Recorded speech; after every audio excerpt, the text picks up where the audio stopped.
Hey guys, what's up? Jonathan Scott here, J530.com, and I am with our medical advisor, Dr. Joe, and today we are going to talk about testosterone. There's a ton of questions that we get regarding this, so we want to kind of dispel some of the myths and give you guys some direct information from our medical advisor, Dr. Joe. So, Dr. Joe, the first question I have is basically, what is testosterone? All right. And we'll just kind of start off that way. All right, good question. Well, testosterone is a sex hormone. Both men and women and children actually make it, and it's responsible for, in males, there are secondary sex characteristics, so, pubic hair, muscle development, growing of the penis, and so on. It's actually, it's the libido hormone, or a libido hormone, in both men and women. In addition, in women, estrogen also is a libido hormone. It's a hormone that really enhances our quality of life.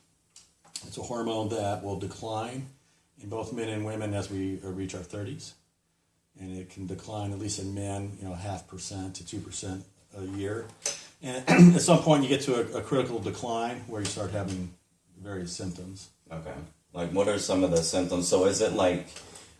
so you recommend in like a age 30s when you should maybe get checked? Yeah, I think so. Even if you don't have any of the symptoms, I would recommend both men and women just have a complete hormone panel around age 30, because the problem with the way we test these hormones, they have what we call a reference range, which is just a statistical range, and and you really want to know what your level is, because you could be in that range, but you may be on the low end when you're 35. Okay. And we can predict that you're going to be low within a matter of years. So you really, and plus what it does, it gives you a baseline so that when you get into your 40s or 50s and you start having symptoms related to a hormone deficiency, you kind of know where you were when you were feeling good. Right. So it gives you kind of a target to shoot for replacement therapy. Okay. So what are some of the symptoms that would kind of show? Yeah, I mean, there's we kind of classify the symptoms of low testosterone into two categories: the sexual symptoms, and then there's non-sexual symptoms. So the sexual symptoms are pretty obvious, and that can include loss of libido, erectile function issues. A big one is the loss of morning erections in men, and then there can be also lack of sensitivity of the genitalia, and maybe lack of orgasmic intensity, if you will. Right. And then the non-sexual symptoms are kind of what we call non-specific, so they can have other causes. A lot of the symptoms are kind of related to depression, but it could be like mood swings, irritability, the kind of the grumpy old man syndrome. Yeah. But also things like lack of focus and concentration. Really? Okay. And then lack of self-confidence. But probably the two biggest non-sexual symptoms are fatigue. And it's not feeling yourself. Men will sometimes find that they have to take a nap to get through the day. Mm-hmm. And then the other big tip-off, I think, is weight gain despite no change in a person's activity or diet. So they're doing everything they were doing a few years ago, but every year they're putting on a couple pounds. Just here and there. Yeah, and in men, particularly the weight is in the belly there. The belly, right. So as far as because there's a lot of questions as far as like supplementation with testosterone, is that something that you would recommend to kind of negate some of the symptoms that you have? Yeah, I mean there's I guess two types of supplementation. One is actually direct testosterone supplementation, and then there are things you can do through exercise and your diet and nutrition to kind of naturally boost your testosterone. Okay, so like through food. Right, through food, and things in diet that you eat. Okay. And actually, there's studies for people who are on testosterone. If they couple it with an appropriate exercise program and a cleaner diet, the benefits of the testosterone replacement action can increase up to twofold. Really?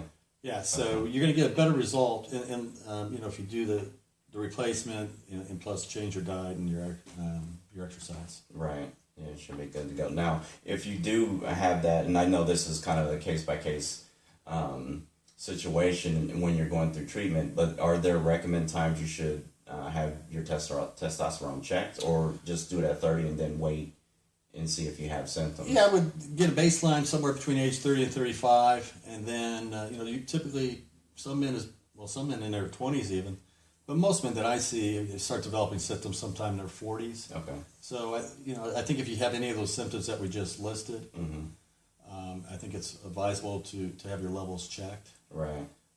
Now, once you're treated, then we kind of see you pretty regularly to check your levels and make sure that they're not too high, they're not too low. Right. Okay. Hope you guys enjoyed that information. I do have one last question, though. It kind of pertains to, so we spoke a lot about the gentleman, and females do have testosterone, and a lot of questions are myths out there as far as that is. Women feel like if they lift weights, that they're going to look like a man. Can you kind of, especially talk about the testosterone levels? Women's testosterone levels are 1/10 of that of men, and so if they're lifting weights, they can stimulate a little testosterone production. They will develop muscle mass, but they're not going to get that real bulky look unless they're actually, doing anabolic steroids or taking testosterone, so that their levels are actually what we call supraphysiologic. Okay. Or well above the range. So no, they're not going to get looking like Arnold Schwarzenegger. Right. Okay, great. I'm glad we touched on that topic because a lot of women have that kind of myth, and we try to talk about lifting weights for females because that's a great fight loss. I mean, the big thing with testosterone in women is just, especially when they hit middle age, is it really protects the bones. Okay. From osteoporosis. Right. That's one reason to really engage in some resistance training. Right. For women. Yeah, that's great information. Hope you guys enjoyed that. If you have any of the symptoms that Dr. Joe talks about, make sure you speak with your physician, get yourself checked out. If you have any questions, feel free to leave a comment below or private message us. We'll be happy to answer any questions with you guys. So until then, see you guys next time. Take care.